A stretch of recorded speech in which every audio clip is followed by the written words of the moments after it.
on the other screen. Right, actually I should go on Twitch as well. Yeah, to catch on the chat maybe. Yeah. Oh, it's gonna be fun. I haven't been streaming, as you know, for quite some time now, so alright. On the other screen. Quite excited. It's gonna be fun. Right, actually I should go on Twitch as well. Yeah, to catch on the chat maybe. Nice, so we're live. Oh, it's gonna be fun. I haven't been streaming, as you know, for quite some time now, so alright. On the other screen. Quite excited. It's gonna be fun. Right, actually I should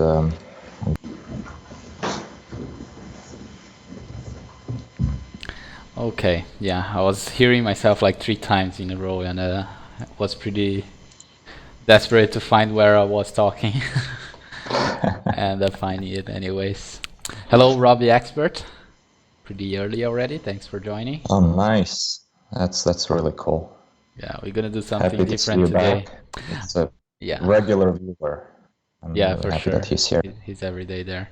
I gotta say, it was pretty funny also to play the session and to like think about it. I end up thinking like, of course, a lot of things at the same way of no limit hold'em, which like things like c-betting range and this board is better for like me or for him, depending on the positions and things like that. Yeah. And that sometimes I felt like maybe this is wrong and maybe this is right, but yeah, it was fun. It was interesting for sure, like a different type of like point of view, I guess. The game, yeah. Yeah, it's gonna be fun. How often did you actually play PLO before? I guess I can say never. Like I did play it like a few times just to get to know the game, you know, but never studied, never like really played like more than 1 hour session, I guess. Awesome. I must have like something like 1 hour of PLO in my whole life, maybe. All right. Well, that's cool, because now it's going to be more interesting to discuss the hands from like a perspective, like how are you thinking about them? How do you translate the concepts from hold'em? And then we discuss whether it's, you know, you're thinking in the correct way or not. Yeah. Should be fun. I'm just gonna say hello to Kiza, also very common and everyday with us. Beef YOLO also, hello guys. It's gonna be the great game today, PLO. Yeah. Not sure you wanna maybe start with it? Well, do you want me to start with it, or what are you saying? Yeah, no problem. I can just play and we go through it. Yeah. Let's go. Okay.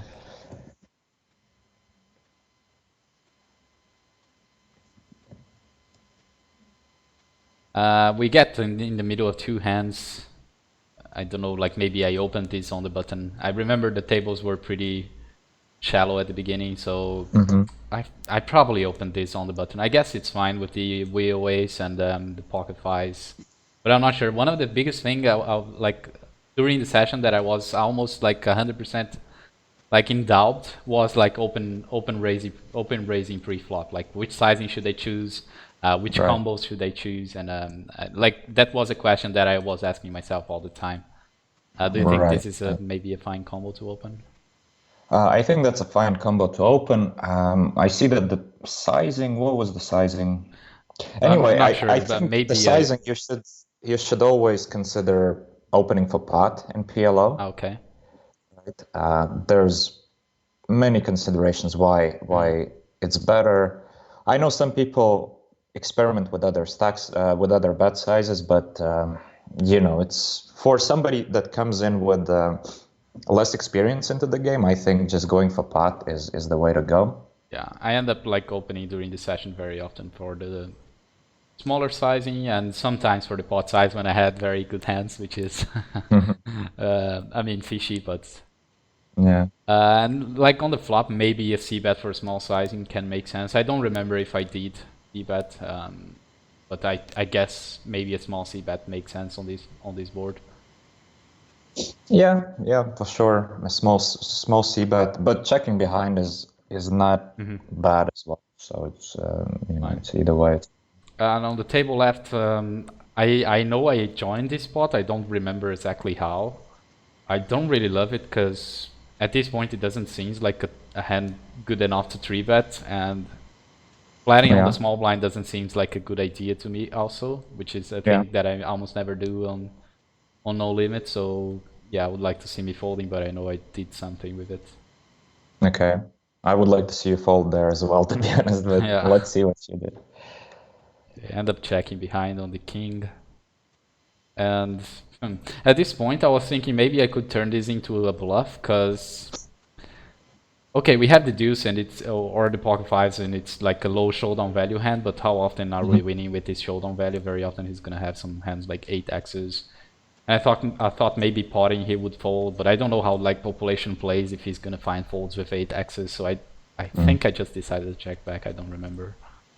I like the check back. I think there's no need to. You have, pocket fives, you beat a four, you beat a deuce. It's nice. Okay, I end up 3-betting the ace king deuce 4. Well, that's not great.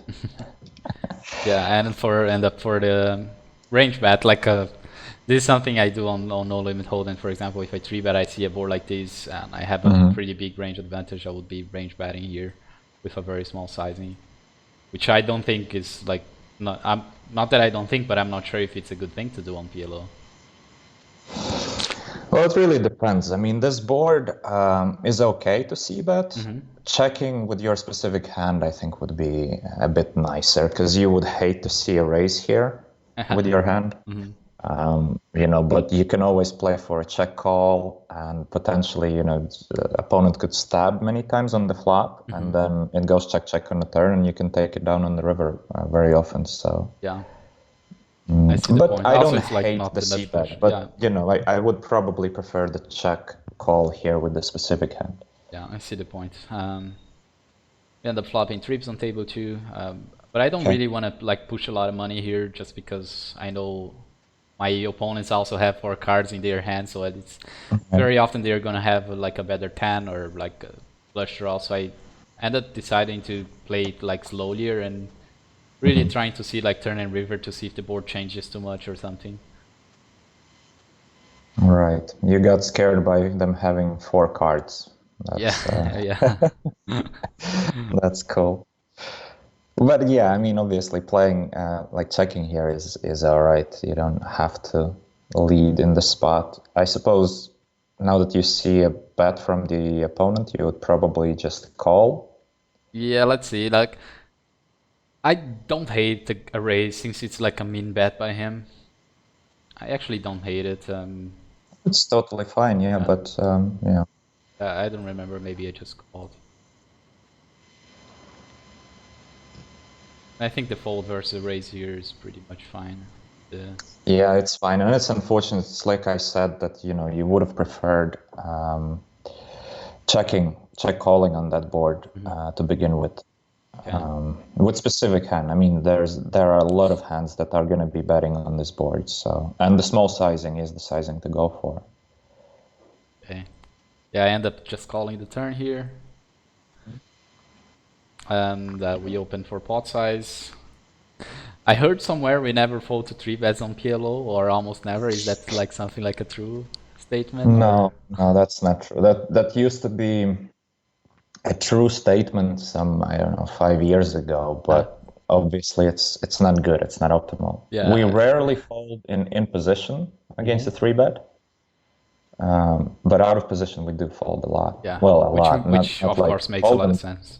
Yeah. And yeah, I mean, I call this hand. What do you think of calling this versus 3-bet? Well, to begin with, I think it's not an open pre-flop. But, Okay. Okay. you know, once you 3-bet, once he 3-bets, yeah, you can call and you can fold. It's kind of a very borderline hand. If you were suited to the king, then it's more of a call. Here, it's kind of not great. Yeah, I It's see. you have 3 suits and you have 7 high flush draw. It's just not one of your best hands. And like I said, pre-flop you just should fold. It's not an open. Okay. Table 2, we now face a raise from this guy, which is a small raise. But I just feel like they are not going to raise like anything lower than our hand, so we're probably beat here versus straight or a flush. Yeah. So It's very unlikely that he's bluffing, so yeah. I agree, you should just fold. I hope I did fold.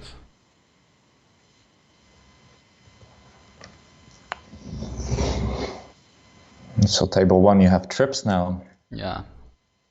He bets for just half pot. I feel like if he's super strong here, he's probably gonna pot so he can jam the river more easier, I guess.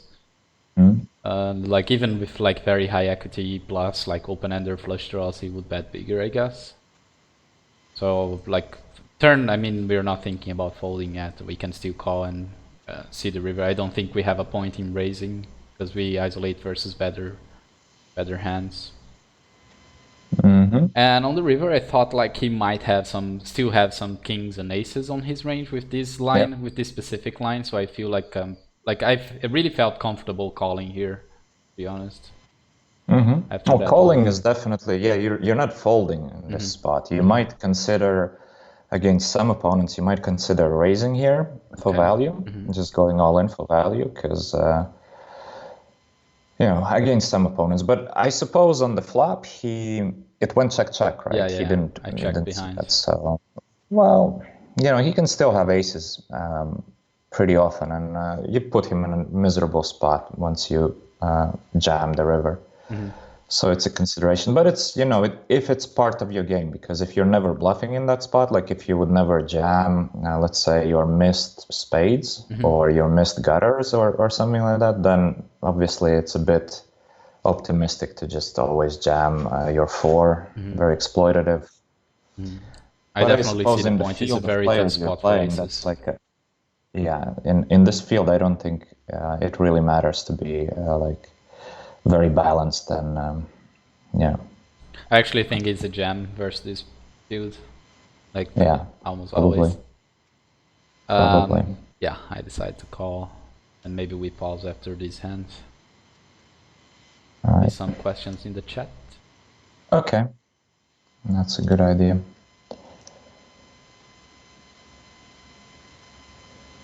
Come on, jam. I know that's not gonna happen. All right. Well, the call is totally fine. Yeah, he was bluffing. He was bluffing. Yeah. What do you think about his play, actually? Let's pause here. Let's talk about his play on all 4 streets, and then we pause for questions. I would guess pre-flop is mostly a call by his hands. Yep. But like that's true. Yeah. Okay. So flop, I wouldn't hate a c-bet with the backdoor flush draw and 2 overs and like a backdoor straight draw. Also, I guess checking is fine since he doesn't really has a shit ton of equity with his hand. So checking the flop is fine, and then on the turn it's actually not a bad bluff because on the turn it's kind of borderline, and then on the river I don't hate his bluff because he unblocks all the spades that are missing. He unblocks hands like queen jack type of hands. Yeah. And he's only blocking 1/8. So I don't hate the river bluff. The turn is a bit more aggressive, I guess. I don't really like his sizing on the turn also because he probably gives us two good pot odds with like weaker hands. And yeah, the river is fine, I guess, by him. Yeah, the river is definitely fine, but that's pretty much the only street he played it correctly. Yeah. So, you know, once you make 3 incorrect decisions, then it doesn't matter that you played river correctly because you just shouldn't be there in that spot. So. Do you think he should c-bet the flop? Well, he should just call pre-flop. Yeah, he should never end of the hand. End of the hand, yeah. But let's assume he 3-bet, which is a really shitty 3-bet, to be honest. And well, then, yeah, I suppose you either check to give up completely. Okay, the 4 sort of makes some incentives for betting now.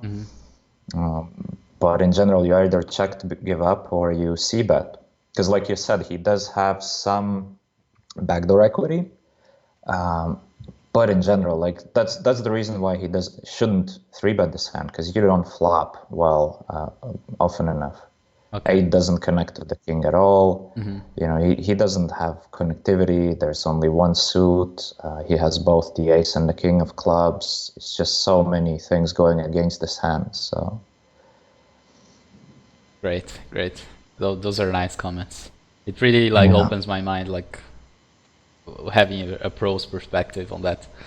Um, Robbie Expert with a question: aren't river bluffs even less common in PLO due to the low percentage of the villain fold range? Actually, Mm. I'm gonna give my opinion. Maybe that's right, this statement, because we get less to the river because the pots are played pretty fast with like pot and get it in on the flop or on the turn. So I maybe tend to agree with him, but yeah, let's see your opinion on that. So whether the river bluffs are less common, well, less common than what? Like less common than Hold'em, I suppose, is the question, Probably, right? yeah, probably comparing to Uh, Holden. yeah, I mean, based on what you said, the thing is, of course, we face the river decision slightly less often, in a way. But I don't know. I don't think we like. There's still a lot of bluffing going on Yeah, the for sure. river in Yeah. PLO. There's even like check raise bluffing on the river. It has to be part of your game. Bluff raising against the c-bet on the river is part of your game. The only consideration is obviously the stack sizes of the players, right? Because if we are playing, or if somebody at the table is playing 50 big blinds deep, then these river spots just don't come up very often. But whereas, in PLO, very often the fields are deep. People sit with over 100 big blinds, 150, 200, and in that case, there's a lot of play on the river. And you do have to bluff on the river, because otherwise, you're just missing out on a lot of opportunities to make money. Because and in general, I think people do three barrel quite a lot in PLO. The idea being, it's a sort of old idea of if the opponent just called the turn, he's weak, so he's gonna fold river a lot. Which is obviously it's the same as saying, oh, you never fold the three bets in PLO. It used to be the case when people used to play very ABC, very basic, but I don't think you can get away with this kind of thinking anymore. But so yeah, the short answer, I think there's a lot of bluffing still on the river. Whether it's less than Hold'em, probably. But you see, that's the problem. It's really hard to compare the two games Yeah, completely when you're different. facing the river decision, because in Hold'em you have the opportunity to like just jam, just overbet 2x the pot, 3x the pot, which obviously allows you to bluff in some spots more often, right? Which I had to confess, it happened to me on this session. Like, yeah, I'm gonna bluff this river, but I'm gonna pot size it, and how my opponent is gonna find a fold with Right. just the pot size. Yeah, that's the thing. But and another consideration, I think the boards where bluffing occurs are slightly different in PLO and in Hold'em. Because in some boards, there's going to be it's going to be pretty hard to bluff on the river in PLO, and vice versa. It would be, hopefully we will see one of those boards, and I will point it out. Because on dry boards, still, there's going to be a lot of bluffing. Okay, yeah, that makes sense. Zimmer Bobs, is that right? The screen name? Yeah, Yeah. is asking in relation to folding to three bets, what would be a reasonable overall fold to three bet percentage? Realize that depends on the stake on opponents, but I'm wondering if there's a Right. benchmark. I mean, that's very general, but yeah, maybe you have an answer to that. Yeah. Well, I mean, obviously depends on the positions, depends on the stack sizes.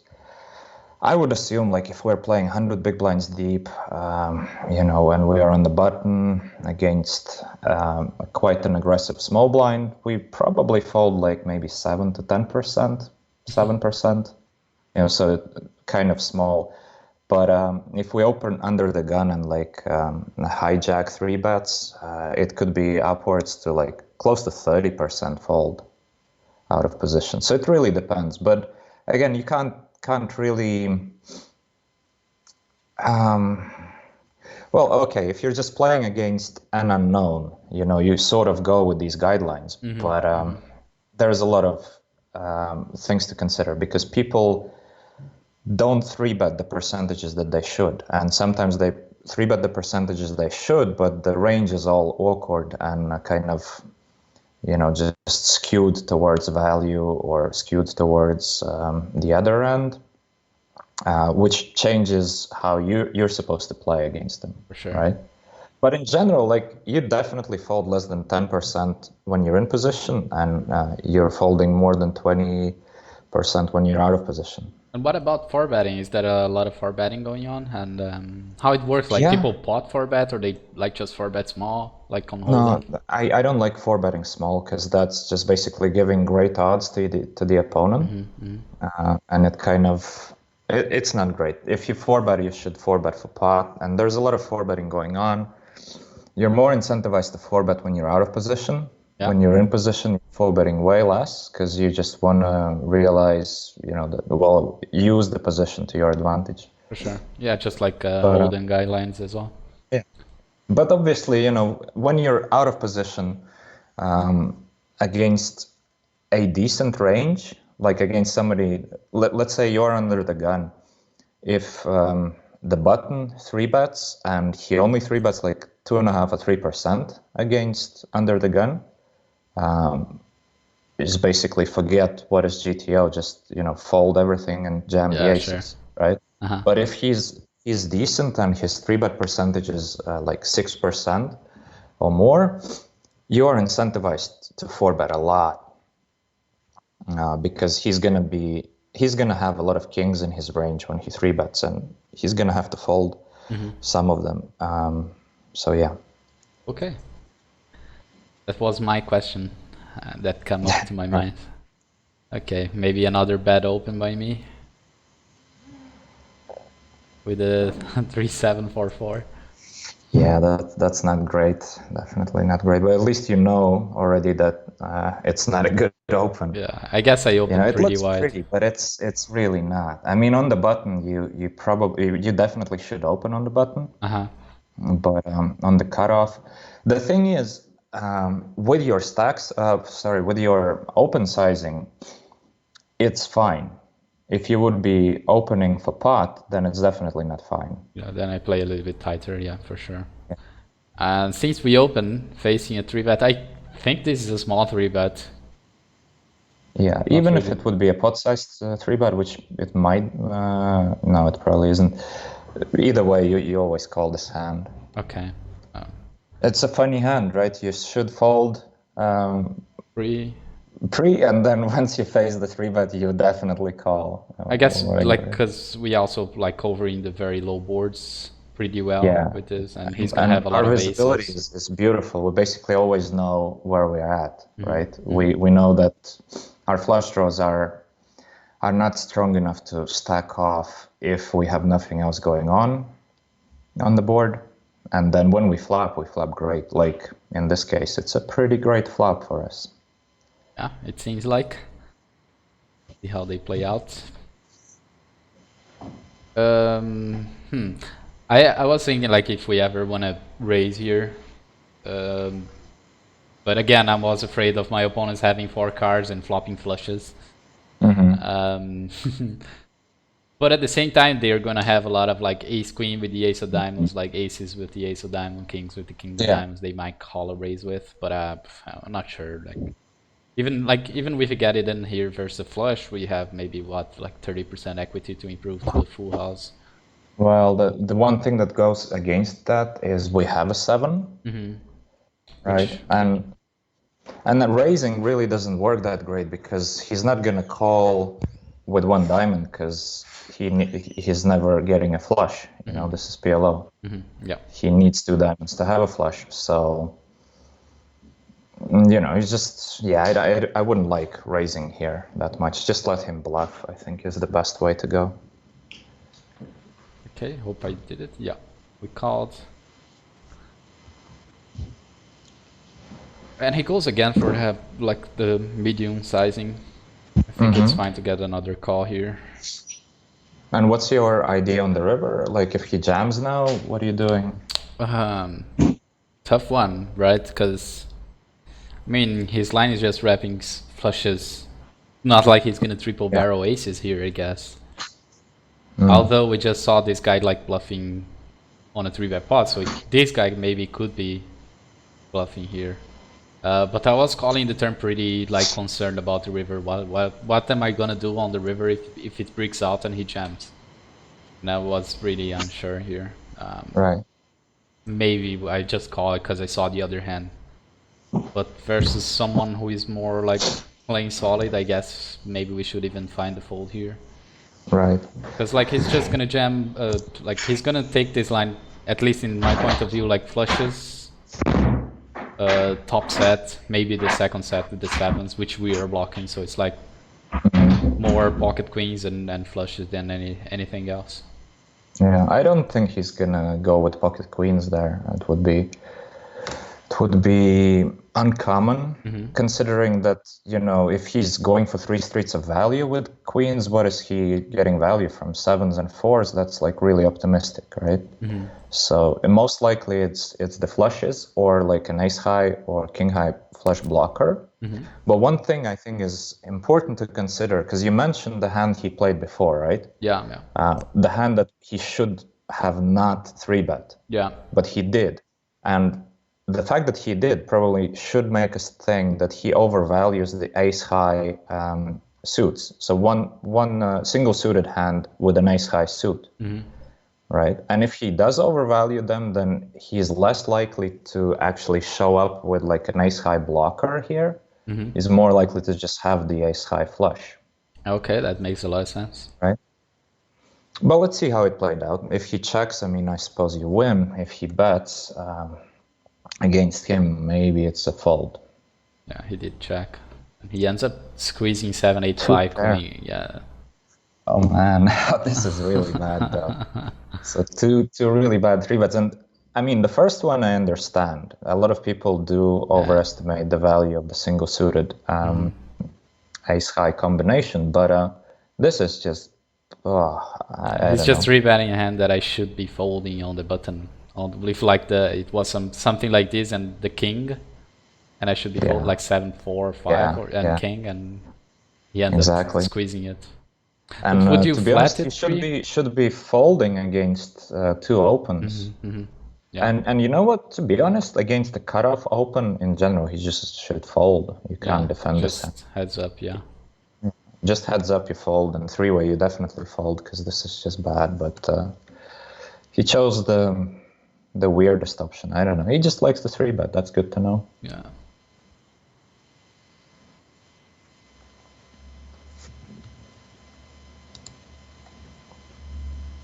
I'm glad I did fold that hand. Would you open it on the button like 4-7-5?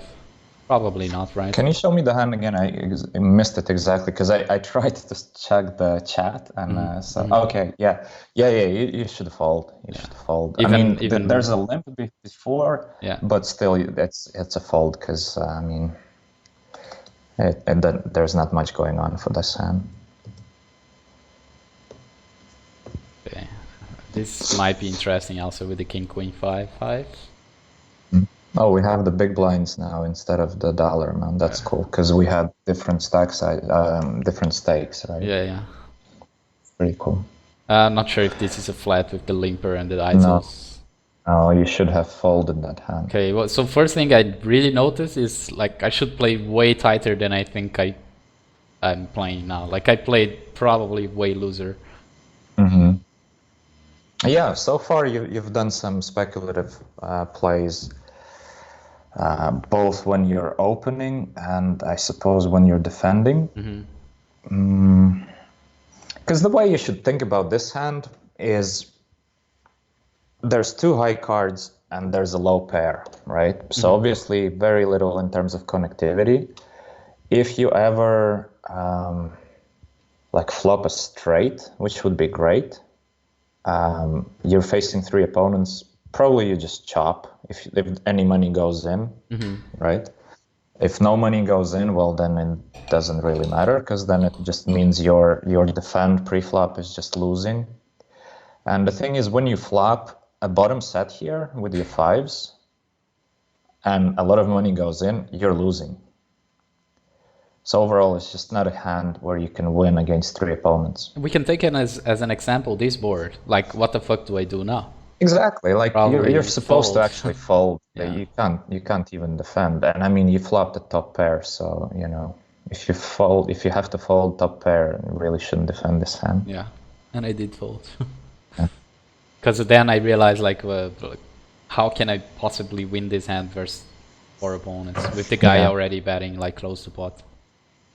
And this is actually, you know, not uncommon. It's such a huge mistake that a lot of people do. Even some of the good regulars, they do it.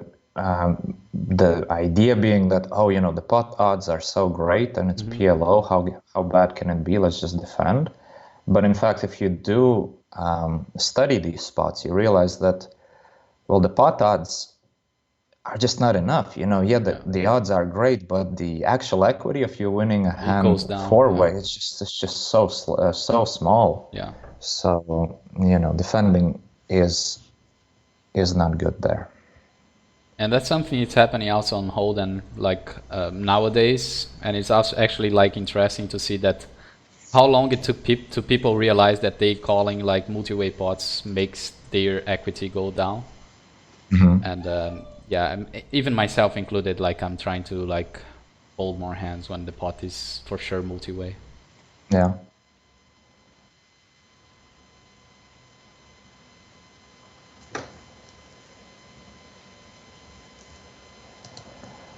Do you see some question that we can address while there's a bit of a... Well, do BTS have PLO coaching?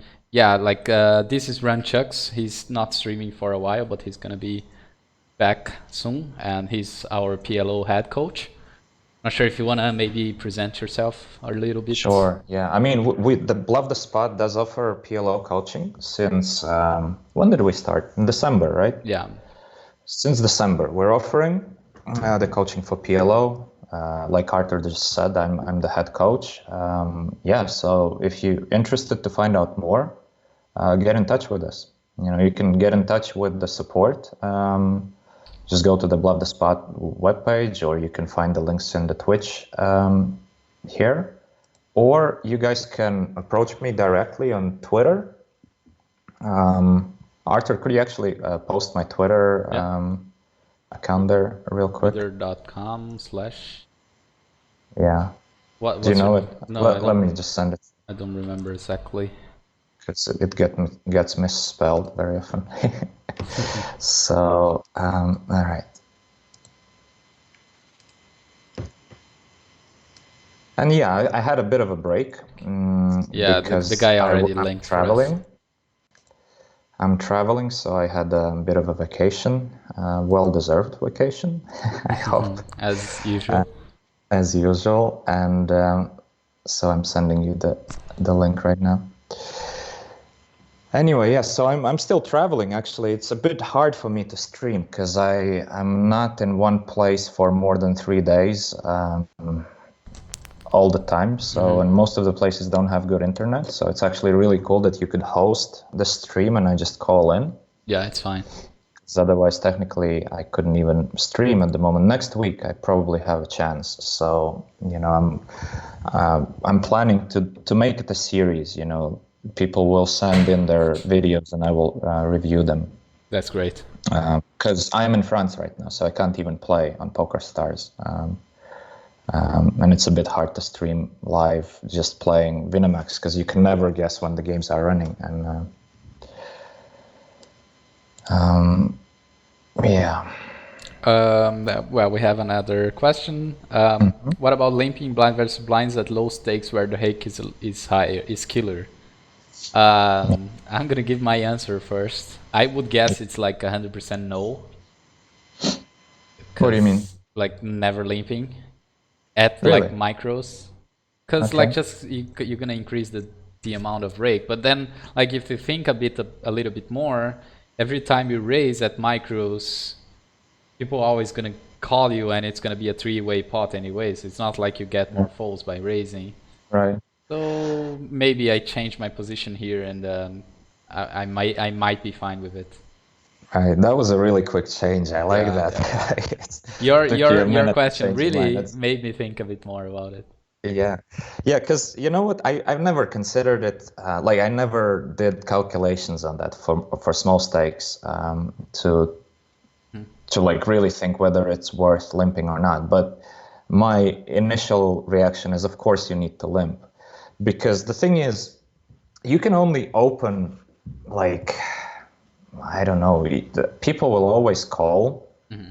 when you open, or they should. Like they should call like I don't know, 90%, 95% of their hands against your open.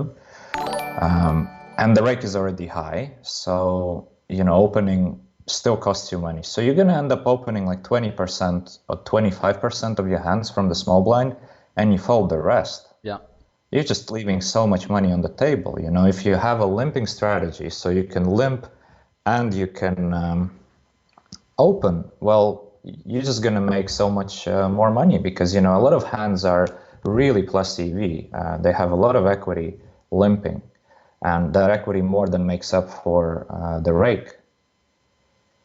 Yeah, and So I would be very surprised if somebody really proves that limping should be not part of your game in small stakes, because yeah. there's just way too many hands that have really good EV Hmm. when they're limping. It makes a lot of sense for sure. And plus, you have to consider that part of your limping strategy is also going to be limp three betting, Yeah. right? And well, that's just great, because those hands make a lot of money in EV. Yeah, I guess it becomes a part of even avoiding the rake, having a limpy strategy and not really paying more rake, which is actually the opposite on Holden. Because like on Holden, you're gonna have like fold equity, while on PLO you're not gonna have fold equity. So since you're not Mm-hmm. gonna have fold equity, why putting more money in the pot? Yeah. Well, that's part of the consideration, because of course you still want to put as much money in the pot with the hands that because also let's not get kind of distracted by the fact that you should consider your decisions in terms of is the decision plus EV or not, Mm-hmm. and what is the most plus EV decision. Mm-hmm. So obviously the rake influences the EV of the hand. The less rake, like a break-even hand at the higher stakes is a losing hand at the lower stakes, just because the rake is higher. Yeah. But a very nicely winning hand at higher stakes, it's still a pretty nicely winning hand at lower stakes. I heard somewhere like people say that on Holden as well, but let's ask like a PLO expert. What do you think about? People used to say like at micros it's almost impossible to beat because of the rake. What do you think about this statement, especially in PLO?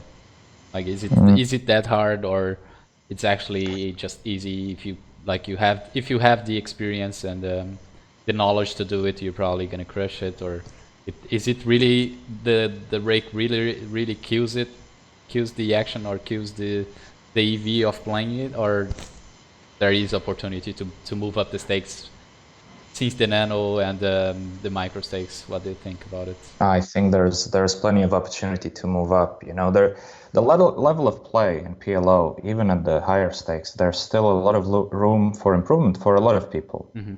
right? Everybody keeps improving all the time. Everybody's working on their game. At the lower stakes, at the micros, people don't work on their game, or at least don't work in the right way. So, I would be very surprised if it's unbeatable. Yeah. Because you potentially could be looking at like double-digit win rates, Yeah, we right? just saw like this guy in the table. Like if this guy is always in my table, I guess I could win at micros, like even with my knowledge. So Well, that's it's the thing, yeah, and I don't know who's saying these things like, oh, it's not possible to beat the micros. Maybe people who play micros, or because yeah, maybe people somebody who who's cannot beat it. Yeah, because like for me, like theoretically, it would be interesting to find out, but I'm not gonna waste my time trying to put Yeah. in a decent sample size at the micros to just prove to somebody that hey, it's beatable and it's beatable for a nice win rate. Like, what's the point? Yeah, for sure. What's the point for me to do that? And I don't think anybody ever does it. Like, okay, some people do the bankroll challenge, but again, most people who do the bankroll challenge, they actually succeed with it, right? If they undertake it. So it goes to show you can win. Yeah, we just have someone in the chat saying, Zimmer Bobs, I'm playing 25 Zoom PLO, and I guarantee it's a beatable over large sample. So yeah, Yeah. Yeah. proving us. Okay, we're gonna play the footage a little bit more. All right. And here we go with another speculative open, I guess. Yep. let's call it a bad open. Let's Okay. not call it Okay. speculative. This is It's a just very bad bad, one, I guess. right? Because if you think about it, the 3 doesn't connect to absolutely anything. You have a 8 high diamond flash draw, and you have a pocket 9s, no overcards to your pair. There's nothing good about this hand at Yeah, all. really loosen up on the button quite a bit on this session, and I probably overdid it. Yeah. Because, if you want to loosen up, there are many other hands that would be much better to open than like a crappy pair like this hand. Yeah. So it went check. Was it right? He Yeah. min bet, Oh, he he min min donk bet. bet, and we just flat, and this guy calls as well. Okay. Uh-huh. And that's a min bet as well. Okay. Yeah. It's really weird, but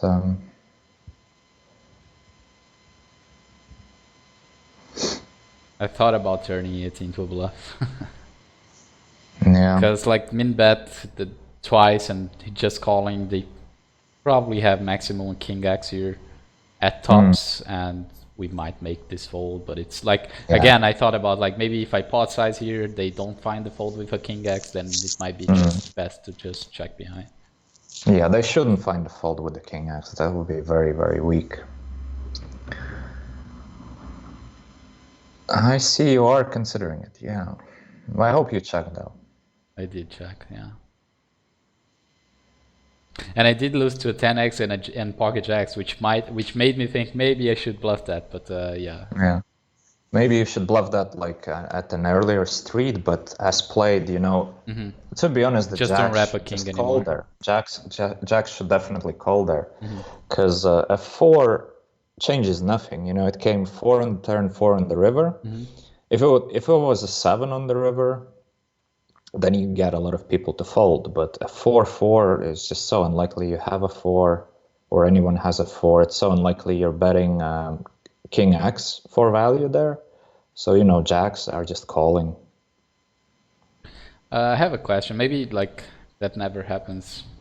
I have the feeling that never happens. But for example, I'm not saying on this spot, but how often do you see yourself betting like as a bluff for less than like 3/4 sizing on PLO? Say on the river. Many times. I don't know how often percentage-wise, but it's definitely part of the game. Yeah, Okay. So betting for bluff. you see yourself like bluffing for half pot, 1/3 sizing. Yeah, definitely. But that's obviously in the spots where I'm also betting for value with that sizing. Okay, yeah, for sure. It's not gonna be. Okay, I hope I folded that hand because from what I. Sorry, I lost you for a second. I think I just moved the wire that I'm connected to accidentally. Sorry about that. No problem. Yeah. Okay, I was hoping that I folded this hand because from what I learned so far, this probably should be a fold. Definitely, yeah. Okay. It's okay. All right. Okay. Yeah, definitely a fold because let's start with the obvious. It's a rainbow hand. Right. So that's obvious. Rainbow hand, not good. 7 doesn't connect to anything, so not good. Okay. Right. That is. And you can't say that 7 connects to the jack because Queen Jack already makes a higher straight anyway. So yeah. You have 3 cards and a rainbow. It's not great.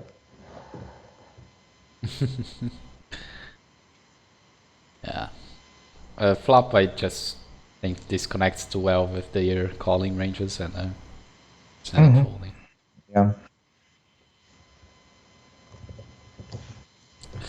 And So I suspect you can call on the yeah, right yeah. on the table It too, and seems like a nice hand to play multi-way, but it's kind of counterintuitive because I mean every time we see a flush or every time we see a like even a straight, we might be dead versus a bigger one. So maybe we should fold, but I'm not sure.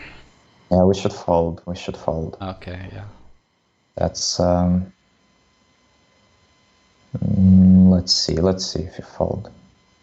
No. Yeah, I just don't see me folding everywhere. Yeah.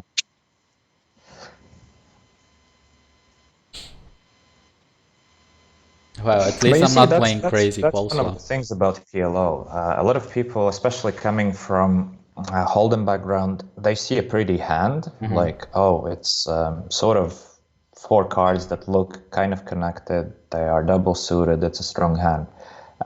But if you don't have the basis of how to actually evaluate what is a good hand and what is not, then it's just guesswork. You Yeah, know, oh, yeah, it looks yeah. pretty, it's good. If you don't have like a system in place and how to know is it good, is it bad, in each spot that you're facing, right? Because multi-way, some hands go up in value, some hands go way down in value.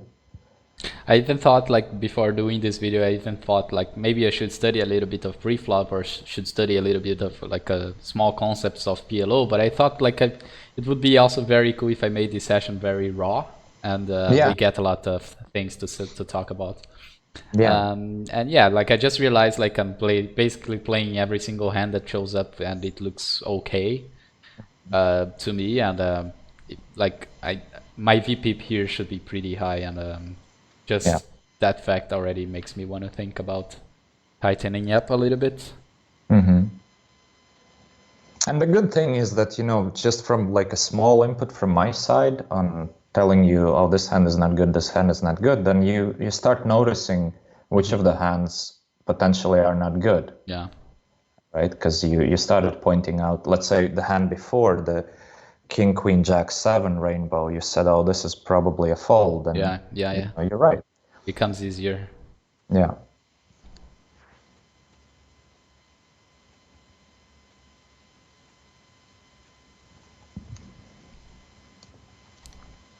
How hard it is to find the PLO games on other sides than stars for you?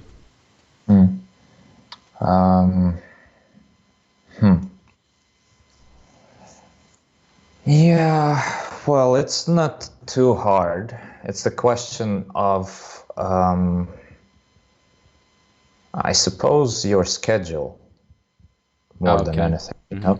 Because I know like, some of my friends who are playing the nosebleeds online, they find a lot of action on all the sites, well, almost every day. But they're special, you know, because they're basically available 24/7. Okay. Yeah. It's just crazy. It's just not me, you know. I have my preferred time of the day when I want to play, and then I just want to play that time of the day. So that's really not optimal for maximizing your volume. But if I wanted to, you know, there is this option of just you sacrifice your rhythm, and yeah, you can get games. And even, you know, I can't complain about getting games myself because at the time of the days when I play, it's totally fine. I mean, I get enough action, you know, Wow, that's for great. myself. I'm not really suffering for action, and it's not only on Poker Stars. In fact, mostly it was away from Poker Stars lately. Okay. Yeah, that's interesting. Now I'm really struggling to find action because I'm in France, like I Yeah, mentioned, and yeah, I it's just imagine. there's nothing. So I don't even try. I don't care anymore. Just have a long vacation because I'm here basically for like a couple months in France, and then I'm going to the States. And in fact, in the States, I'm gonna have some really big games coming up. So I'm Okay. basically in a beast mode for just preparing for the games. Like let's call In it terms of study, or in terms of study. Yeah, I okay, that's just great to hear. let's say I went to the lab right now, which is kind of cool, because I don't have the temptation of playing it. If I was at home, I would be like, let's check the tables, and oh, the tables are great, so let's play. But whereas here, I'm sort of in a good spot where I can just really concentrate on what's important, preparing for the really high stakes games, and just let's go. Let's focus on that. Okay, that seems very professional from your side. Yeah. In my case, I would taking my hairs off because I really love playing every single day. Yeah. No, me too. It's really tough in a way not to Yeah. play. Uh-huh. But at the same time, I really want to prepare For as best I sure, for can sure. I for understand. the important games, so Which is also nice. I like to study, like, and take this time to study. And I guess since you have this time, then yeah, it fits perfectly, I guess. yeah. Yeah. Let's see, PLO coach, yeah, exactly, Roseboom, also another regular viewer. Thanks a lot. Mhm. Yeah, I guess I added the third table, and during the session I will add the fourth one. Okay. This is a 10 NL, 10 NL. I'm used to say NL, but it's a Yeah. PLO 10 table. So you really moved up the stakes. We see the progression, right? Yeah, The table yeah. 2 is 2 NL, 5 NL, 10 NL. Yeah, yeah. Like the question I asked about the like volume you can take from other sites and things like that is because like I really like to play fast games like Zoom, Right. and I guess they only run at PokerStars PLO Yeah. Yeah. because Pretty much. I checked party and there wasn't Mm. anything running. Which is Yeah. also true for No Limit Holden, because like the only thing that runs, I guess, it's like on Bulldog and like Ignition and maybe on Party as well for Mm. fast tables. But then again, just saying I like fast tables is just one part Yeah. of the deal. It's like saying what I'm saying, that I only like to play this time of the day. Mm-hmm. It's your decision. If you just really care about that, then you sort of sacrifice on some other aspects. But if you really want to maximize your volume, maximize the amount of money you're making, then you just need to make sacrifices. You should say, well, okay, I'm just going to play those 12 tables across sites, and let's go. Yeah. Pretty similar Because in to fact, Holden that's what I'm doing most of the when it time, gets high 'cause- stakes. It's like this because you don't have fast tables on high stakes, so you yeah, just exactly. have to table select and site select as well and time Exactly. select. But So in yeah. fact, most of the time, that's what I'm doing lately is just playing like 9 to 12 tables. Even though I hate it, I much prefer to just concentrate on a couple tables, like have like 3 tables Zoom or something like that, make good decisions all the time instead of like having 12 tables and time out once in a while. Because when you play like 4 sites at the same time, the annoying thing is that all the sound alerts are different. Everything is different. So sometimes there's just like a lot of noise coming from the computer and you're lost. You're like, what am Yeah, I, yeah. like, where's the table where I'm supposed to focus? Because they pop out randomly. It's just really annoying. But, and again, it's a trade-off of how much money you're making per hour to how much money you're making per hand. Yeah. Yeah, what should matter is per hour in the end of the day. For sure. As long as you're not like only playing and not studying, and so eventually just burn out and your win rate goes really down, and what happens to a lot of people, just playing a huge volume for too long without trying to work on your game, and eventually your game just really suffers. For sure. Yeah, I definitely agree. We have another question from Zimmer Bobs, which plays PLO. Yeah. It's also pretty nice to have PLO Yeah, he players. is a regular viewer of the PLO streams. It's really Okay, cool to see him. great. Playing 100 BB, 6 max, 25 zoom, I find my VP PFR actually getting relatively low because I know so many pots are going 3-4 way and I'm adjusting simply by playing fewer marginal hands. Wonder if this is a reasonable approach or I'm just a nit at heart. Right, that's nicely put. Well, I think obviously lower stakes, the VPIP and race first in are gonna be smaller. just because we talked about it before, right? About the EV of hands and the factor that the rake is higher, it reduces the EV of hands, some of the hands. So, a lot of hands that are marginal at higher stakes are not playable anymore at lower stakes, which means, it's just, your VPIP and race first in are going to go down. It's totally normal. Okay. So he's getting the right approach there. Yeah, definitely. Okay, so. But again, it's the theoretical part, and like people who are really, really, really focusing on GTO above everything else, they would be really adamant defenders of like, oh, going for very tight game is the best way, etc., etc. But let's not fool ourselves into thinking that people at low stakes play GTO or anything close to GTO.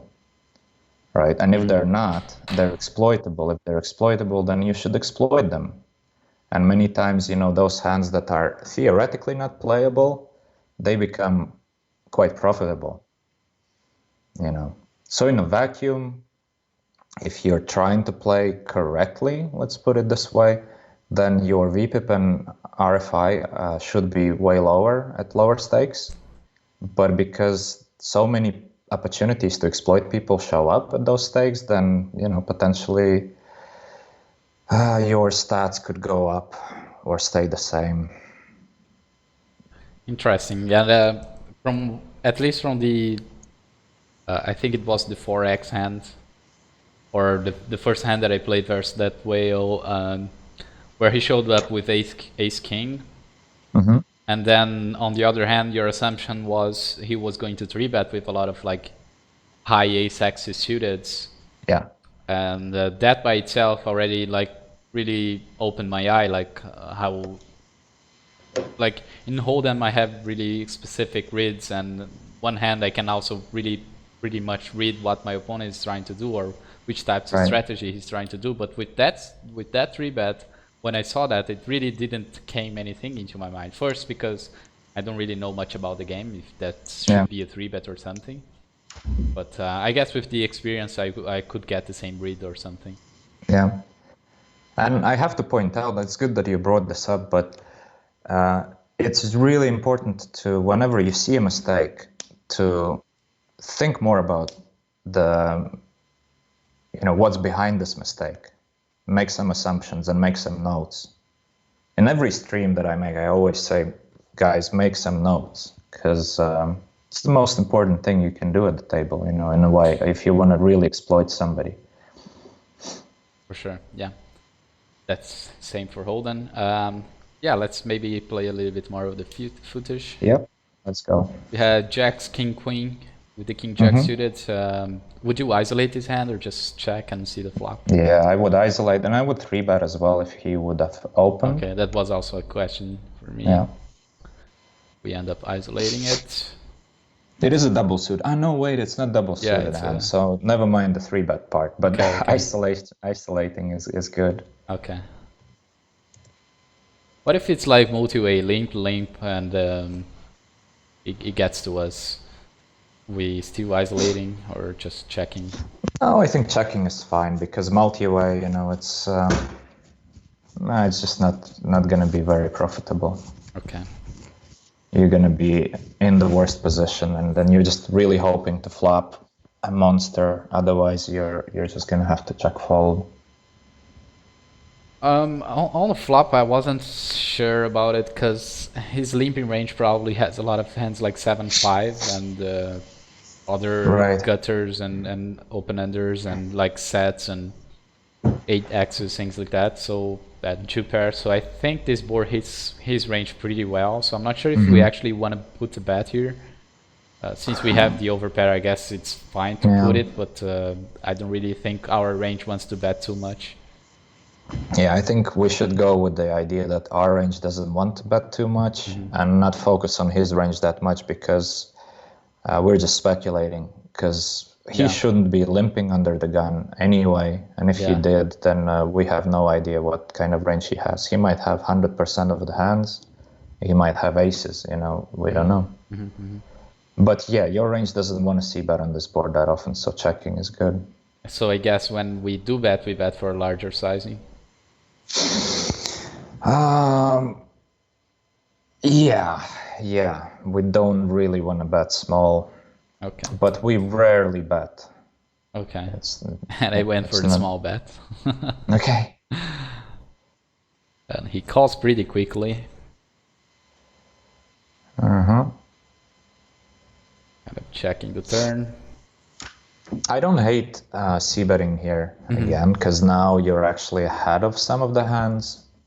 Do you think he should be raising like all of his stronger hands on the flop, like sets and maybe some open-enders with backdoor flush draws? Not really. I mean, he's gonna play them slow very often. Okay. Probably because But the he's in thing is, he position. still has a lot of one-pair hands and like gutters and stuff, and you want to charge them, you want to get max value. So betting is fine. Checking was totally fine as well. Okay.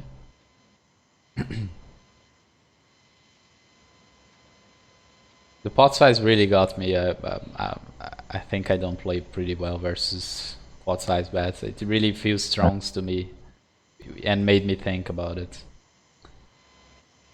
But still didn't fold it. And So what do you want to do now on the river? I guess it's tough because it's a pretty dry board and it's very easy for him to be over bluffing, I guess. And he kind of sized down. Also, he pot sized the turn, and now he's going for the 3/4. It's tough. I think I folded in game. We're blocking some of his bluffs, I guess, with the king jack. Blocking the top pairs. We unblock all the missed draws though, like with hands like That's the 7-5. thing, Yeah. He can have 5-4. Definitely can have that, but Yeah. yeah, it's a tricky one. If he bet for pot, I would be very likely calling. Once he sizes down, it's a bit weird. Okay. But I think I still would call a decent amount because exactly of the fact that we don't we unblock all the draws that missed. Okay. Yeah. What do you want to do on the bottom there? The double suited double pair. Okay. I end up 3-betting it. Not sure if it's good. It seems like Yeah, a fine that's one. good. Okay. Yeah, that's good. Finally, some good plays pre-flop, and Yeah. I guess we end up calling. Probably not much folding here because he's gonna have a lot of aces, and we benefit a lot from flopping sets versus those hands. Yeah. Okay. And he on table one, I knitted up, I think. Okay. Probably a very bad ISO on table two also. No, it's okay. Calling would be quite nice because this is one of the hands that really benefits from playing multi-way, and you have the best position for a multi-way pot. So inviting other people to join the pot is good. Isolating is totally fine as well. It's a pretty strong hand. Okay, we flop the top set. Yeah, and you go for a check. Okay, that's fine. And all in, I suppose, right? Yeah. Nice low roll, the guy.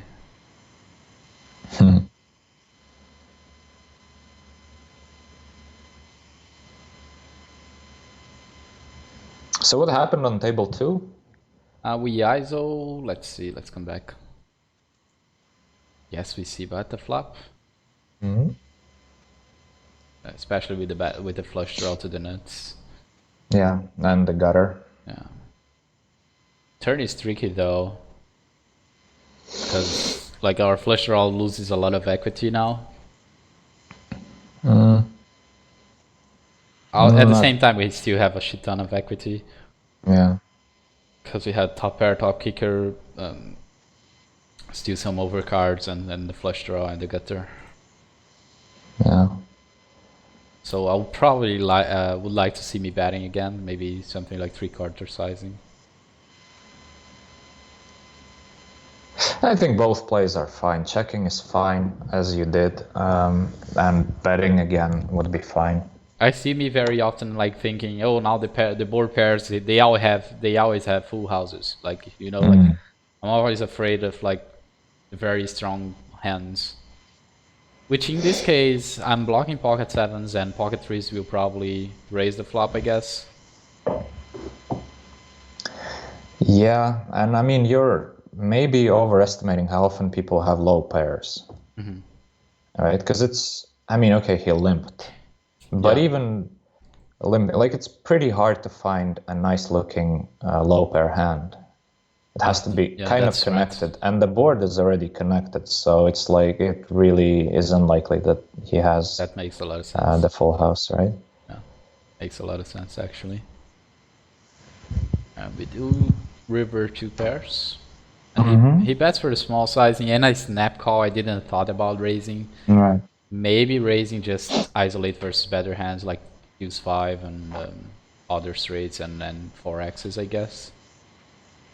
But at the same time, it's a super small sizing, so he could still have like strong aces that we can get value from or something like that. Yeah, but he's unlikely to call a raise with just an ace. And yeah, like trying to get people to fold a straight here is an idea, but I don't almost think like they turning would it often into a enough. bluff. So yeah, so I think just snapping it is fine. Okay. All right, so he did have a full house. But as you see, it's like he specifically has to have a hand like that, Yeah, right? yeah, It was 4 connected cards, basically. You know, ace, 3, 5, everything works together, one suit. It's just not gonna happen very often.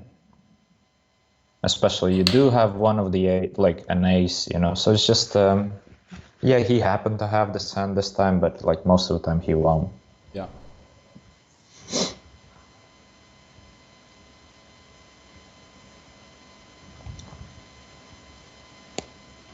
And by the way, guys, I'd like to reach out to the viewers.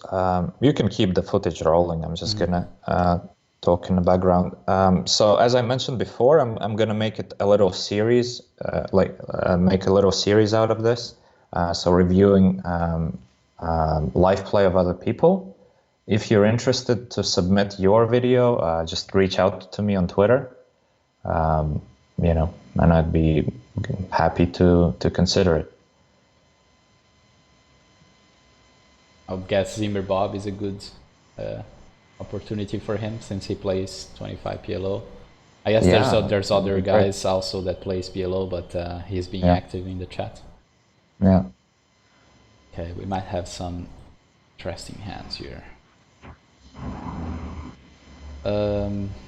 Okay, so on the bottom, that's not an open. This one? Okay, yeah. We start from here and facing 3-bet.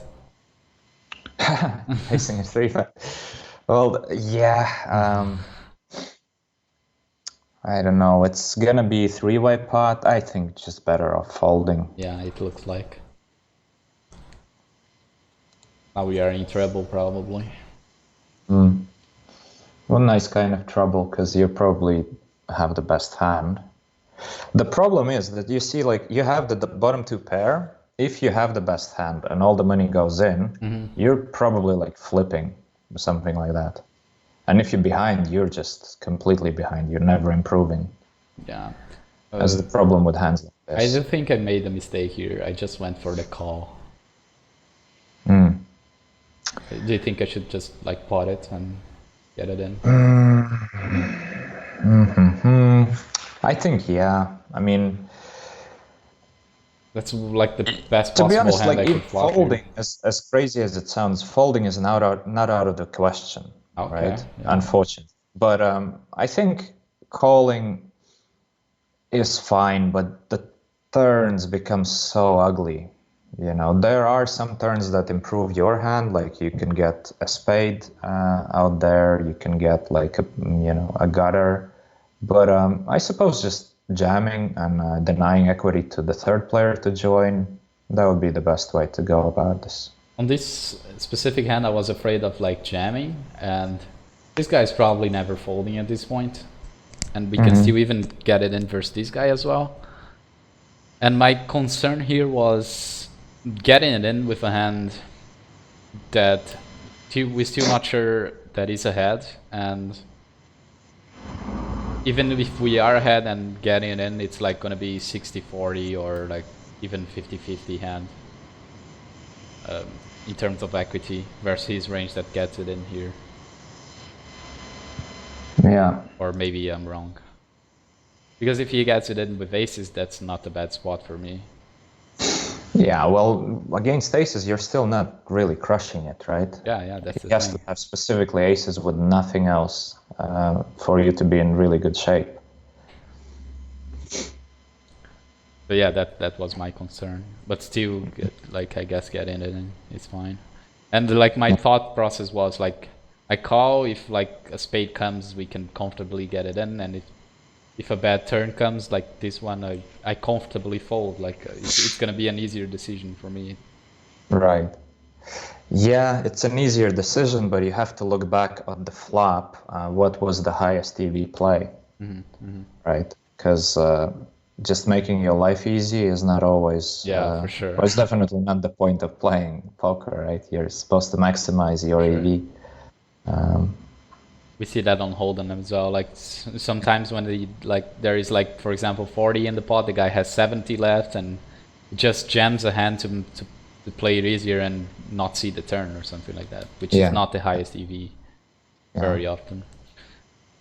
And exactly the same thing happens in PLO. That's why very often you just see all the money go in on the flop, because both players just don't want to think. They're just like, okay, I have equity, let's flip it, and okay, great, you flipped it. So how much money did you make? You flipping a coin, great.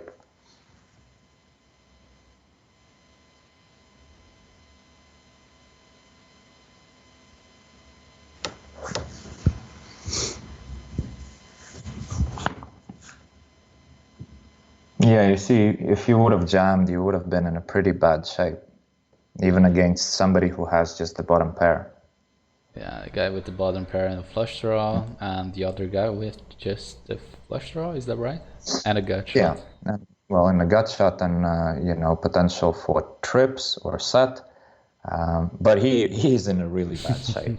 Like Yeah, out of it the seems three of like you, yeah, he was not a happy guy on this flop. we have a few more questions in the chat. How do you guys deal with mentally with having a break-even losing session after grinding all day? Do you want to start? Sure. Yeah. I mean, how do I? It really doesn't affect me, to be honest. It's. Okay. I've been playing poker for so long, and I worked on my mental game a lot. Because I did notice, like in the beginning, especially, oftentimes I would have, like, say I finish the session and I sort of keep the session in my mind. Whatever I do, say I go for dinner with friends or whatever, I can't switch off. And I realized that's a problem. As soon as you're done with the session, do review the session, do analyze what happened, do make a quick review and understand of how can you rate your own session, and then just move on. The day is finished. You can revisit the session after if you want to learn from it. But if you're going for lunch or dinner, just forget about it. You leave your work at work and enjoy your life. So, and it goes both ways. If it's a great session, if it's a break-even session, if it's a losing session, it doesn't matter. Like the result doesn't matter. Yeah. I have like similar thought process, especially on the part of like reviewing hands and reviewing the session. And I usually do that with my friends. Like we have a couple of study groups with another Bluff to Spot students. And let's say I had a bad day, I just go through the biggest spots or the most interesting spots that I have doubts on and that I keep thinking about, and just ask them and get their opinions. And once I have like the solution, quote unquote, of the hand, I don't need to think about it anymore. So I took it off of my mind. It's almost like you have something in your mind and you don't want to forget it. So you write it so you don't forget it. And once you write it, you put it on the paper so you don't need to think about it anymore. Yeah. It's just something like this. It works pretty well for me, this. And you say like when you go to like out to dinner with friends or you go to make something you like. For me, like if I'm really, really going through a bad moment, taking a break to do like things I like apart from poker really helps. Yeah, I mean, and it should help, but I see a lot of my friends kind of struggle with it even after all the years playing, of just keep thinking about the session. Just, you need to get some closure on it. Like, just finish the session, do whatever it takes, like, analyze it a bit, make your, analysis of it if you must, and then just move on. There's another day tomorrow. Yeah. And it doesn't matter what happened in the session per se, like, because it doesn't matter that you played the whole day, you've been winning at some point, and then you lost. Yeah. It really doesn't matter because, like, it's not about one session, it's not about one day, it's about playing like a million hands and then looking at your win rate. That's all that matters. It's, you're gonna have good days, bad days. You can't evaluate your play on a basis of a small sample anyway, and a lot of people get tricked by it, because you can run good for, like, I don't know, 20, 30,000 hands and fool yourself into thinking you're doing great, move up the stakes and get crushed, and then get depressed, and then get a job. Yeah, it can happen over like 100,000 hands, over 200,000 hands. And then it starts to get more difficult at 300, 400,000 hands, because then you get a bigger sample. But it definitely, like, it looks like 100,000 hands. It's a lot of sample, but that's like 1 month of playing good volume. So it's not that much. And it can happen that you run pretty well or you run pretty bad. Like, let's say you're a winner and you suddenly find yourself over like 100,000 hands downswing. That's perfectly. That perfectly can happen with anyone. Yeah, of course. Why are so many Finns and Swedes in PLO? Do you have any clue on that? Why are so many Finns and Swedes in PLO? Okay. Yeah, well, I don't know. We better ask the Swedes and Finns. I mean, the thing is, they have some sort of national game in Sweden that is sort of similar to PLO. So I think that's why when they come to poker, they find PLO interesting to begin with, because it's something close to them. Like, they probably played that whatever national game as kids, and they find it cool. And, it's probably also like what you hear when you get into poker. Same why there are so many great tournament players from Germany.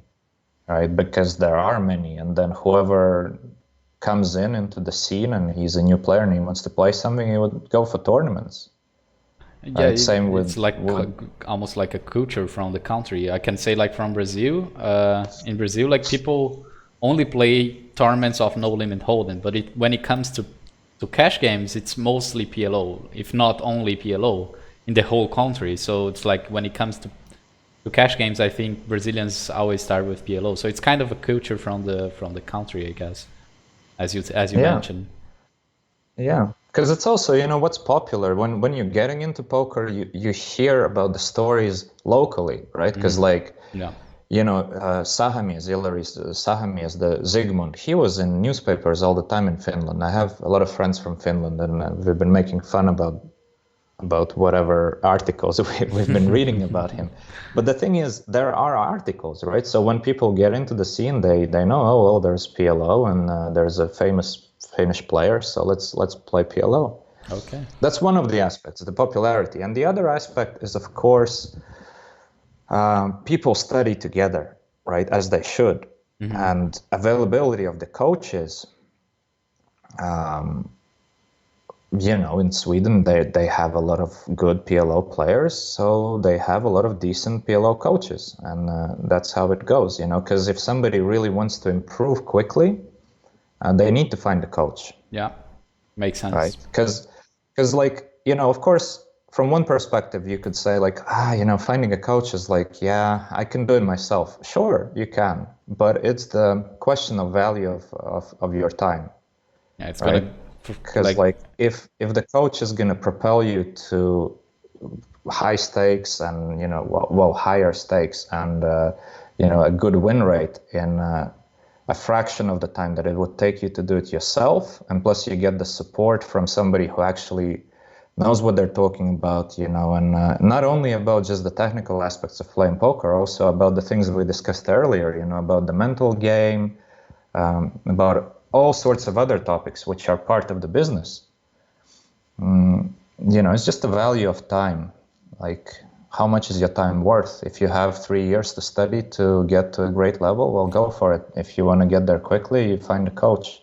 And that's what happens in Germany. A lot of those German tournament players, they coach other people.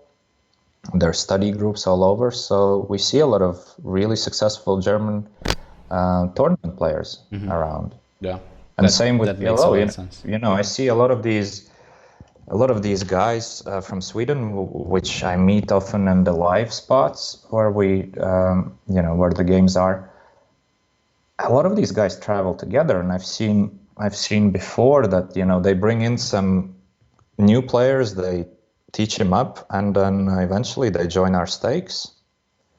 Oh, That's really? how it goes. That happens often? Like people really moving up pretty fast and Yeah, but it should happen like this. I mean, if somebody once is you have a coaching mentor you, or coach you, yeah. exactly. Like that's the whole point of getting a coach. You know you're gonna get the results, and you're gonna move up quickly. Nice. And if you don't, it's either the coach is not a really great coach, or you should just do something else. Maybe find a different game or take a break, come back to it, and whatever. I don't know. Yeah.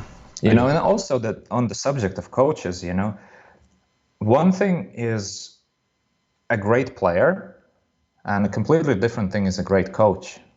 Yeah. And oftentimes it's very, very different. It's like some of the best players are not really great coaches.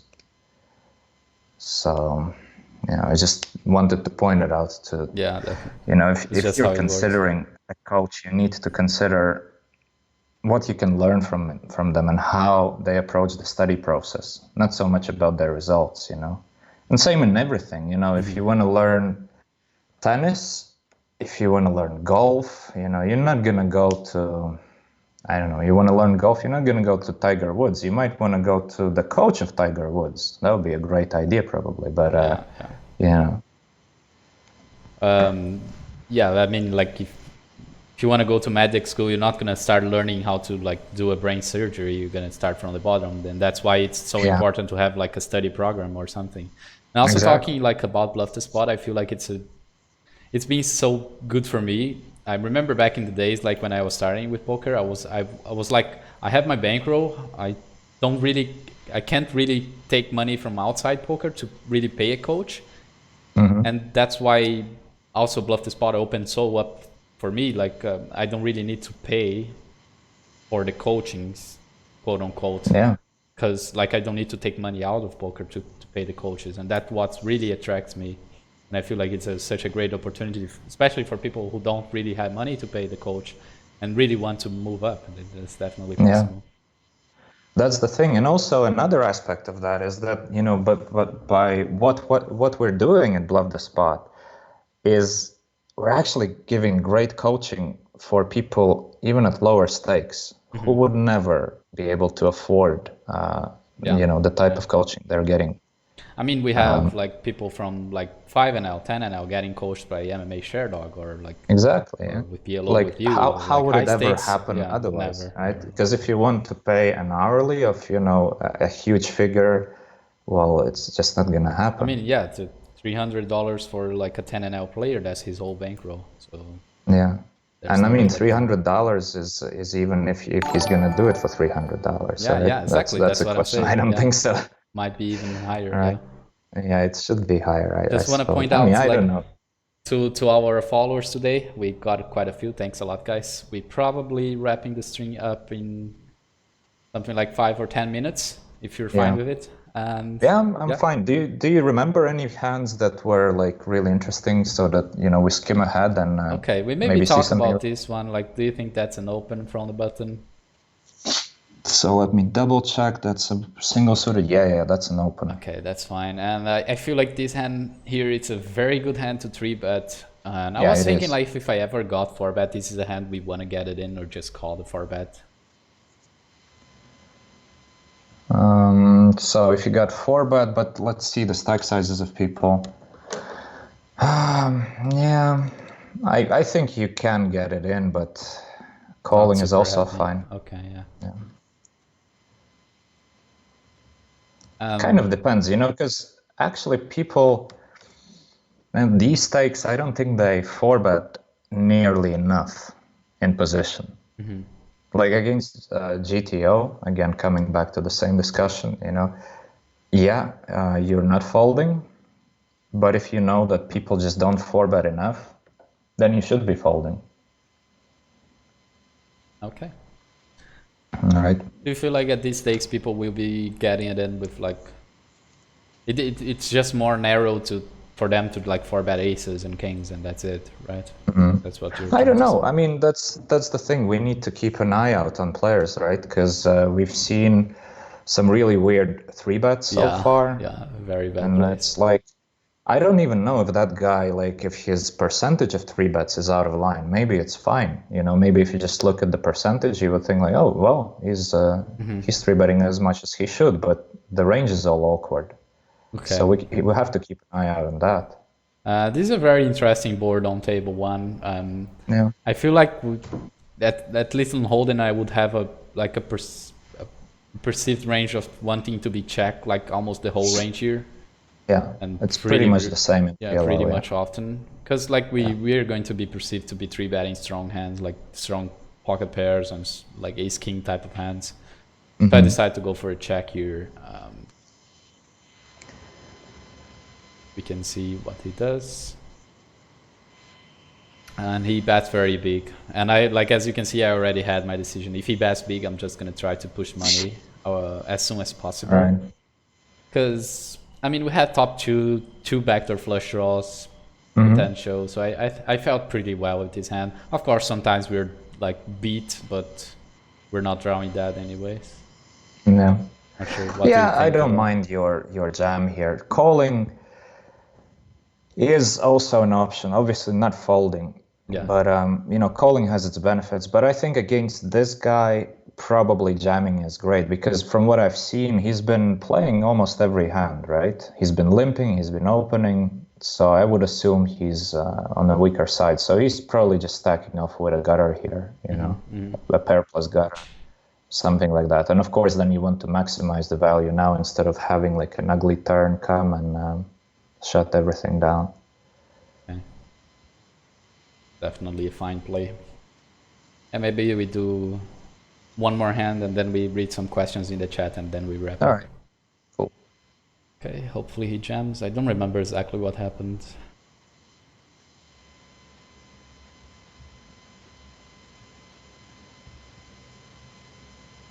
He does jam. Well, now definitely, hopefully he jams. When he doesn't snap jam, you know, you're not beat. Yeah. Oh, Jesus. Like, yeah, okay. That's exactly what I thought. Like he would stack off with a hand like this. This is pretty bad, right? Yeah. Okay. Because he looks. But that's what makes your jam with 2-pair here great. You know, because if you know that the player is capable of just stacking off like this. Yeah, that's pretty nice. Okay. Skip ahead a bit. Try to find a hand that you remember was cool. Okay, I think those are the biggest spots already gone. Okay. Maybe I'm gonna play it faster and. All right. Let's see. If you see something you want to maybe point out, and then we talk about so it. far, I went for the range bet here, just like clear hold and play.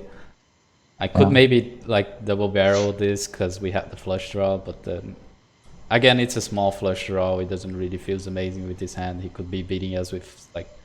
It's tough because I was thinking in game like he might just 3-bet his 10s and kings pre-flop, so he doesn't really has many full houses.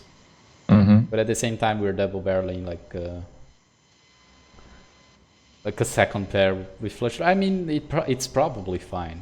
Like reviewing the hand, it's probably a fine double barrel. I think at the same point, it's a fine check as well. I don't think it's a big mistake either. Yeah, I do prefer the check. I think double barreling is you have too much showdown value to bluff there. And on the queen on the river, I really felt happy. I mean, again, I just realized. I just realized he doesn't have 10s. He doesn't have kings. He might have some 6x's. He might even have some king 6 or 10-6. So that felt pretty happy Yeah. with potting it. How come you don't have a call button? What kind of thing is that? What kind of magic? Maybe it's okay. It's up here. Oh, okay, it's here. Maybe it's a sign. Otherwise, it's like, Never call. okay, you should never call here. You should just jam. Okay, and we go for the maximum value, right? It's like with the pot size. Yeah, well, not necessarily. The thing is, you're probably not bluffing for pot size here. So Okay, yeah, that's something I really have questions about. Like, when do we want to mix between really potting it or just like 3/4 or half pot or 1/3? It's really like, especially when we have a very strong hand. Like for me, it's just pot, pot, pot. You know. Right. Well, At least I mean, that's the how more it happens in live polarized you are, games. the more you want to pot, right? The more polarized, the more you lean towards the bigger sizing. The less polarized, the less the sizing. And you also have to consider, the percentage of the bluffs in your range. And that kind of influences the bet size you should go for. I mean, it's all pure theory, right? Yeah. In these games, you probably should go more, theory and psychology, just thinking like, what is he more likely to call with? A very And then make the exploitative same way. and then still make the same play with both your bluffs and the value, right? But sort of approach the bet size question from another perspective. Yeah, makes sense. Not sure if we got called.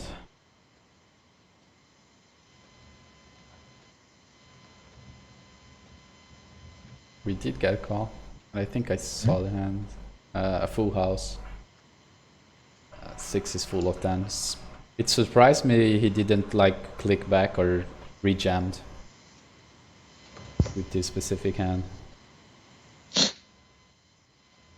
But it's also like acceptable. I don't really see anything because I'm on It's my... Jack 6 for 10, so he had a full house. 6 is full of tens. Oh, okay. Yeah, right. That's one of the hands you mentioned. Cool. Yeah. Okay. Actually, I need to figure something out about my setup here because I'm on a small laptop right now. If I was streaming myself, I can't really see anything here. We'll see. I need to figure something out because I want to do one stream next week. Yeah, just let me know. Okay, last questions. Rajna245, great stream. Thank you both of you guys. Cheers. Thanks, man. Yeah, thanks. What's my name? One last question, please. What's the higher EV grind? 6-8 tabling reg tables or 4 tabling Zoom? In my perspective, it depends. Like this is a very personal question. I know people who can't play more than 2 tables of Zoom. I know people who can 8 tables Zoom comfortably. But in general, I would not recommend a beginner or someone who is trying to learn the game to play 4 Zoom tables. I would stick with 2 or 3 tables maximum. And I think 6 to 8 table regular tables are fine, even for a beginner. I would stick with 6, though, not put more than that. But if you're already pretty comfortable, I would say you can start adding a few more tables. But it's hard to really say what's the highest EV. Some people just have higher EV on Zoom just because it's better for their lifestyle or something like this, and they can only play Zoom, for example. Well, I think one of the considerations also is how you make your decisions, like how you play, right? Because style of play is different. For me, I really like to play Zoom. Like I play 4 tables Zoom. Maximum amount of post-flop decisions I get is 4 decisions, right? Yeah. It's pretty simple. And then, you play like something like 500 hands an hour, 600 hands an hour. I know that people who play really tight, they can, put up to like 700, 800 hands per hour in 4 tables Zoom. But I play quite loose. So yeah, it's like 550 is on average what I'm getting from 4 tables Zoom. Whereas like 8 tables regular is going to be slightly less or almost the same amount of hands per hour for me. But the question is, like, because obviously, you have to consider which table, like which lineups are better. Sometimes the Zoom lineup is great. Sometimes the regular tables have better lineups. So if we consider that, if like we assume that lineups are the same, the rake is the same, everything is the same, then it's the question of what you're more comfortable with. Because like I mentioned in the beginning of our stream that, most often recently I've been playing like 12 tables regular. Which I hate, but I was just doing it because, just because it was like I was pressed on time to put in a lot of hours per day, so I tried to cram all the hands at the same time. And for me, like the fact that, especially like if I play 12 tables or more than 8 tables, it's going to be different sites, and that's a killer for me because like I get tired quicker. And I time out, and I do a lot of other things that are suboptimal. Yeah. So for me, just playing Zoom is better when I try to go for volume, right? But it's very individual. I know people who are really unfazed by just having like 2 screens full of tables, and they just feel very comfortable. So, it's really, I think, really individual, which is not my case. So like again, me and you, we both mentioned that it's very personal and very individual. What Robbie Expert is trying to say in the chat is that you can compare the hands per hour in both scenarios. So like, let's say you want to play the same amount of volume that you play on 4 tables Zoom, you're probably going to have to put 12 tables of regulars. And sometimes, or most of the times, the regular tables are going to be softer because you can have position on the fish or something like that. But that can, like, again, you can lower your EV because maybe you don't really like playing regular tables and you end up tilting more on those. So it's, again, really, really, really personal. Yeah.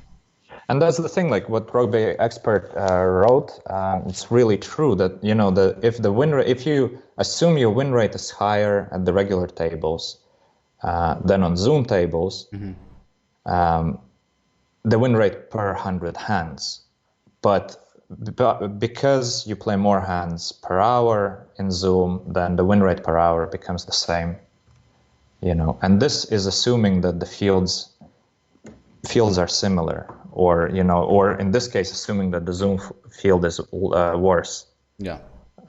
But you really should just watch out for where the best games are. Sometimes they are on Zoom, sometimes they are away.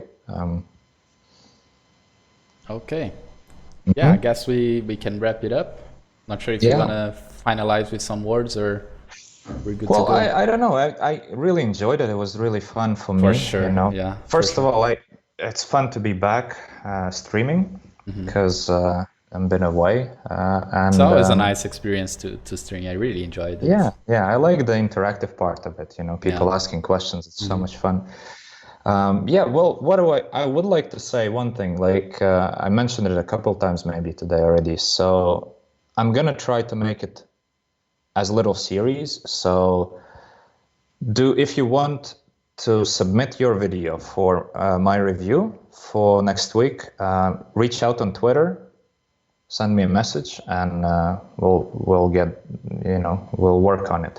Do you have any plans for the future, like maybe next week or for streaming? We're for sure announcing it anywhere, like from Blood to Spots to social media, but just to have an idea.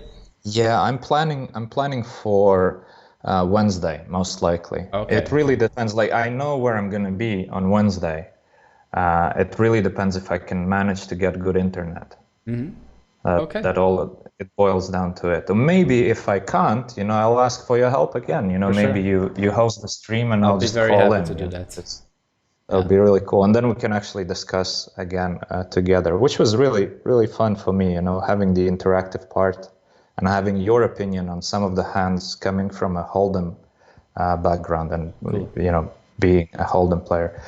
So just one last thing. Maybe if you can post my Twitter. Yeah, it's there. It's Runchuks P, right? Yeah. Robbie Expert just did it, but I'm gonna do it again. Awesome. Thanks, Robbie. Hey, man. Thanks for that.